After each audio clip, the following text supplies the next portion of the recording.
سکتی ہیں، نہ آج ہم دھوکہ بازوں کو دفع پہنچا سکتی ہیں۔ میرے آقا علیہ السلام کے پیارے دیوانوں، جنہوں نے اہل بیت سے پیار کیا انہیں پیار مسلح سے ہو جاتا ہے، جنہوں نے اہل بیت سے پیار کیا انہیں اپنے ماں باپ سے پیار ہو جاتا ہے، جنہوں نے اہل بیت سے پیار کیا انہیں اپنی سگی بیوی سے پیار ہو جاتا ہے، جنہوں نے اہل بیت سے پیار کیا اسے اپنے بھائیوں سے پیار ہو جاتا ہے۔ یہ کون سی اہل بیت کی محبت ہے؟ یا حسین کا نام تو ہم نے موٹر سائیکل پہ لکھ دیا ہے، لیکن اس موٹر سائیکل پر گرل فرینڈ کو بٹھا کر، غیر محرم عورت کو بٹھا کر گھومتے رہتے ہیں، اس بائک پر بیٹھ کر گناہوں کی تلاش میں نکل جاتے ہیں۔ مجھے بتاؤ اللہ اکبر، وہ موٹر سائیکل، وہ بائک لالوں میں برساتی ہوگی، نام تو حسین کا لکھا گیا لیکن کام یزید کی ہو رکھے ہیں۔ ماشاء اللہ، اے میرے آقا علیہ السلام کے پیارے دیوانوں، تو خدا کے واسطے میں آپ سے ہاتھ جوڑ کے گزارش کرتا ہوں،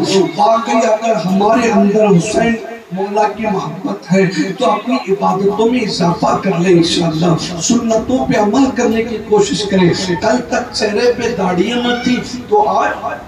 داڑھی کا ارادہ کر لیں، کل تک سر پہ زلفیں نہ تھی تو رسول کے زلفوں پہ عمل کرنے کا ارادہ کر لیں، کوشش کیا کریں، مسواک استعمال نہیں کرتے تو مسواک استعمال کریں، فرض پڑھ کے بھاگ کر آ جاتے تو سنت کی پابندی کر لیا کریں، کوشش کریں نیکیوں میں جب اضافہ ہونے لگے اللہ اکبر تو جان لے بادشاہ حسین کی توجہ ہو چکی ہے، نظر کرم ہو رہی ہے، اور جب ادھر نظر پڑ جاتی ہے اور بندہ جہنمی بھی ہو تو اللہ رب العزت حسین ابن علی کی ولایت والی نظر کے صدقے اسے اللہ جنتی بنا دیتا ہے، اور جنتی ہی نہیں اللہ اسے شہید والا جنتی بنا دیتا ہے۔ آئیے آپ آگے کی گفتگو سماعت کریں کہ کس کس طریقے سے کربلا میں میرا بادشاہ حسین جنتیں بانٹ رہا ہے اور اپنی شایہ نشان بیان کر رہا ہے، اور کیسے اخلاق مولا حسین پاک کے کربلا میں تھے۔ میرے آقا علیہ السلام کے پیارے دیوانوں،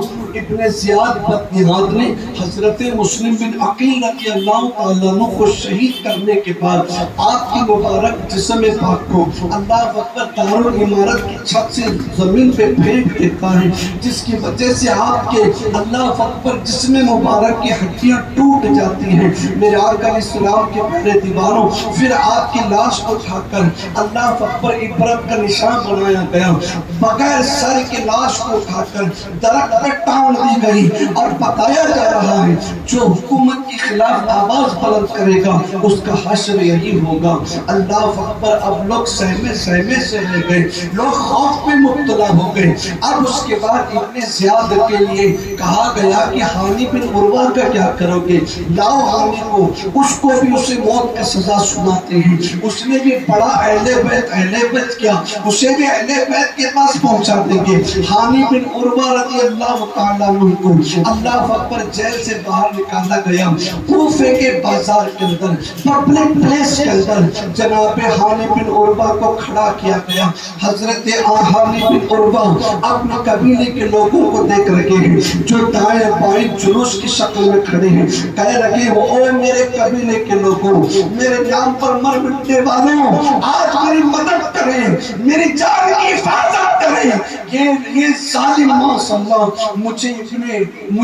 مسلم بن عقیل کی محبت کی وجہ سے قتل کرنے کے در پہ ہے، ہائے کوئی میری مدد کرے، کم سے کم مجھے ہاتھ میں تلوار تو دے، تلوار نہیں دے سکتے کم سے کم ایک عصا تو دے دیں، ایک لکڑی تو میرے ہاتھ میں دیں تاکہ میں ان ظالموں کو مزہ چکھا سکوں۔ لیکن افسوس ان کے رشتہ دار بھی دائیں بائیں کھڑے تھے، ان کے سوسائٹی کے لوگ ان کے دائیں بائیں کھڑے تھے، ان کے رشتہ دار چاہنے والے دائیں بائیں کھڑے تھے، لیکن خوف یزید کا اتنا تھا، دنیا کی محبت خالی مدی میں آ گئی تھی۔ اگر ہم حامی کو بچانے کے لیے جائیں کہیں یار ہماری بیوی بچوں کا معاملہ خراب نہ ہو جائے، حامی جانے مسلم بن عقیل جانے، لوگ ہاتھ باندھ کے اللہ اکبر تماشا نہیں بن کر تماشا دیکھنے لگے۔ لیکن حامی بن عروہ رضی اللہ تعالیٰ عنہ کو پبلک پلیس کے اندر اللہ اکبر کھڑا کیا گیا اور آپ کو بے دردی کے ساتھ شہید کر دیا گیا۔ پھر اس سر کو بھی اللہ اکبر جو یزید کے پاس بھیج دیا گیا۔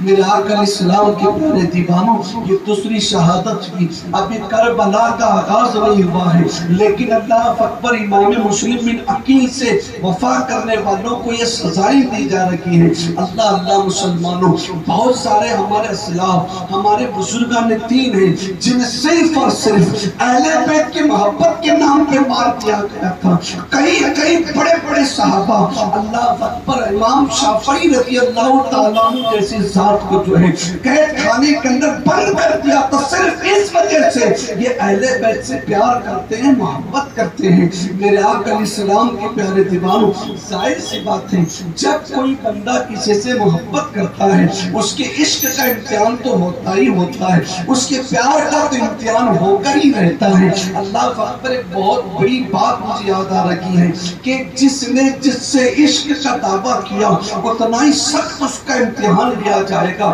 اور ہم بہت بڑا ہم نے دعویٰ کر لیا ہے۔ حسین سے محبت یعنی موت سے گلے ملنا ہے۔ اللہ اکبر، حسین سے محبت یعنی یزید اور کردار یزید پر لعنتیں پیش کرنا ہے، اور ہر کردار یزید کو جوتی کی نوک پہ رکھنا ہے۔ اور جب حسینی ہو گئے تو یاد رکھنا، جو حسینی ہوگا وہ کبھی اپنے بھائی سے جھگڑا نہیں کرے گا، جو حسینی ہوگا وہ اپنے بھائی کو ماں بہن کی گالی نہیں دے گا، جو حسینی ہوگا وہ اپنے بھائی کا گریبان نہیں نوچے گا، جو حسینی ہوگا اللہ اکبر وہ اپنے بھائی کا مددگار ہوگا۔ وہ کیسے ہوگا؟ میرے آقا علیہ السلام کے پیارے دیوانوں، مدینہ منورہ کے اندر حضرت امام علی مقام مولا حسین پاک رضی اللہ تعالیٰ عنہ اور حضرت عباس علمبردار کے ایک بھائی تھے، محمد بن حنفیہ کے بیٹے جو ہے اللہ اکبر، جو امام علی مقام کے بھائی تھے، سوتیلے بھائی، لیکن اللہ اکبر اللہ نے پیار کتنا پیدا کیا تھا، مولا اپنے بھائیوں سے محبت کتنی کرتے، دونوں بھائیوں میں کچھ انبن ہو جاتی ہے، بھائی بھائی میں زک ہوتی رہتی ہے، لیکن جب اس بھائی اور مولا حسین سرکار کی کچھ بات ہو گئی تو اللہ اکبر دونوں اپنے اپنے گھر تشریف لے گئے۔ گھر جانے کے بعد اللہ اکبر چھوٹے بھائی کو پتا چلا کہ اللہ جو اپنے بھائی سے 3 دن تک ناراض رہتا ہے پھر اس کے بعد اللہ ان بندوں سے ناراض ہو جاتا ہے۔ اللہ اکبر، جب یہ حدیث انہوں نے سنی تو سننے کے بعد اللہ اکبر پھر وہ فضیلت والی بات سنی، اور جو جھگڑا ہونے کے بعد، یہاں تو جھگڑا نہیں ہوا تھا، جو آپس میں رنجش ہونے کے بعد جو سب سے پہلے صلح کے لیے آگے بڑھتا ہے، کمپرومائز کے لیے آگے بڑھتا ہے، جو پیش قدمی کرتا ہے، اللہ کے رسول فرماتے ہیں وہ سامنے والے سے پہلے جنت میں چلا جائے گا۔ یہ حدیث ان کے